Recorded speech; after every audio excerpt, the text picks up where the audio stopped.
आणि आता एक खास रिपोर्ट। एका सुनावणी दरम्यान सरन्यायाधीशांच्या टिप्पणीमधून जन्माला आलेल्या कॉकरोच जनता पार्टी म्हणजेच सीजेपीची सध्या जोरदार चर्चा सुरू आहे। त्यातही सीजेपीचे संस्थापक अभिजित दिपके यांच्या राजकीय प्रवेशाबाबत अधिक उत्सुकता आहे।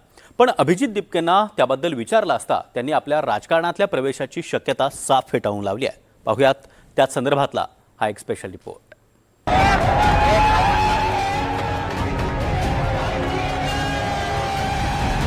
इंस्टाग्रामवर स्थापन झालेल्या कॉकरोच जनता पार्टीनं रस्त्यावरच्या लढाईत उतरून आपलं राजकीय उपद्रव मूल्य दाखवून दिलंय।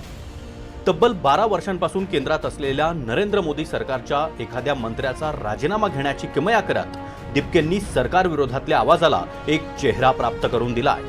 त्यामुळे साहजिकच जंतर मंतरवरच्या यशस्वी आंदोलनानंतर दिपकेंच्या राजकीय प्रवेशाचे अंदाज आता व्यक्त केले जात आहेत।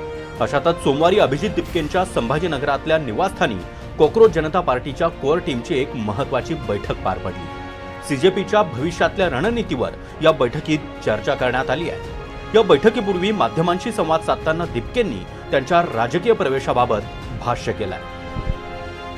आगामी काही काळात मला वाटते की मीडियाला सगळ्यात जास्त एक्साइटमेंट लागलेली आहे की आम्ही पॉलिटिकल पार्टी बनवावं। यावरूनच मला कळतं की जेवढ्याही पॉलिटिकल पार्टीवर आहेत तिथं कुठं ना कुठं तुम्ही सगळे डिसअपॉइंटेड आहेत त्यांच्यासोबत। पण आमचं अजून असं काही इंटेन्शन नाहीये। आम्हाला एक पब्लिक मुव्हमेंटच ठेवायची आहे, कारण की देशात जी सध्या पॉलिटिक्सची सिच्युएशन आहे, काय करणार पॉलिटिकल पार्टी बनून तुम्ही। एकीकडे अभिजित दिपकेंच्या राजकीय प्रवेशाबाबत चर्चा सुरू असतानाच सीजेपीच्या आंदोलनाला विदेशातून पैसा पुरवण्यात आल्याचा आरोप होतोय। फक्त एवढंच नाही तर अभिजित दिपकेंच्या विदेशातील शिक्षणावर खर्च कुणी केला असा सवाल करत दिपके कुटुंबाची आर्थिक स्थिती तपासण्याची मागणी देखील करण्यात येते। मला वाटते तक्रार माझ्या एज्युकेशन क्वालिफिकेशन्सवर आहे की मी कसं बॉस्टनचा खर्च घेऊ शकलो, थोडं बॉस्टनचं शिक्षण घेऊ शकलो। त्यावर माझं असं म्हणणं आहे की मी माझं स्कॉलरशिप लेटर आणि एज्युकेशन लोनचं लेटर दाखवायला तयार आहे। पंतप्रधानांनी सुद्धा त्यांची डिग्री आहे ती दाखवावी, सार्वजनिक करावी। त्यांनी त्यांची डिग्री सार्वजनिक केली तर मी लगेच माझं स्कॉलरशिप लेटर आणि एज्युकेशन लेटर माझ्या डिग्री सोबत सार्वजनिक करायला तयार आहे। जंतर मंतरवरच्या यशस्वी आंदोलनानंतर दिपके भाजपच्या निशाण्यावर आहेत हे सांगायला कुणा भविष्यवेत्त्याची गरज नाही। आणि फक्त सामाजिक प्रश्नांवर आंदोलन करताना अनेक मर्यादा येऊ शकतात। त्यामुळे दिपके आणि त्यांच्या सीजेपी समोर आव्हानांचा डोंगर आहे।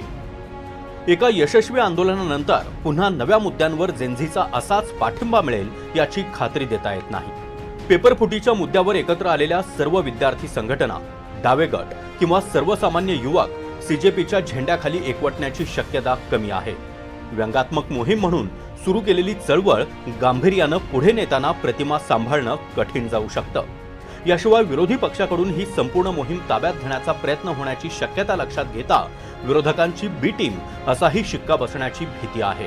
आणि सर्वात महत्त्वाचं म्हणजे कुठलीही अधिकृत नोंदणी नसलेली सामाजिक चळवळ असेल तर निधी उभारणी, कायदेशीर लढाई आणि दीर्घकालीन नेतृत्वाचे प्रश्न उभे राहू शकतात।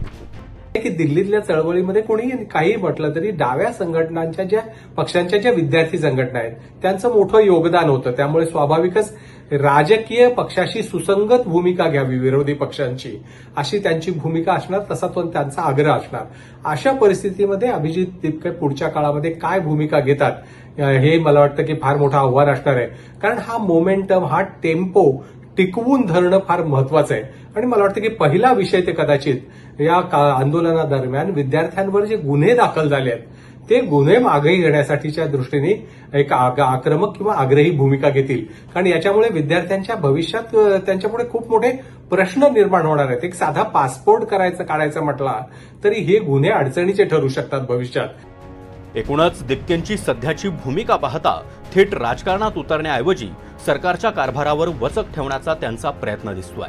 ब्रिटिश राज्यव्यवस्थेत जशी शॅडो कॅबिनेट व्यवस्था आहे तशा भूमिकेत राहून सरकारच्या चुकांवर प्रहार करत राहण्याची सीजेपीची रणनीती दिसतीये। पण अशा अनेक सामाजिक चळवळी एखाद दुसऱ्या यशानंतर हळूहळू निष्प्रभ झाल्याची उदाहरणं इतिहासात आहेत। त्यामुळे फक्त सामाजिक चळवळीच्या माध्यमातून भारताच्या राजकीय व्यवस्थेवर दीर्घकालीन प्रभाव टाकण्याचा सीजेपीचा प्रयत्न कितपत यशस्वी होतो हे पाहावं लागेल। Bureau report, NDTV Marathi.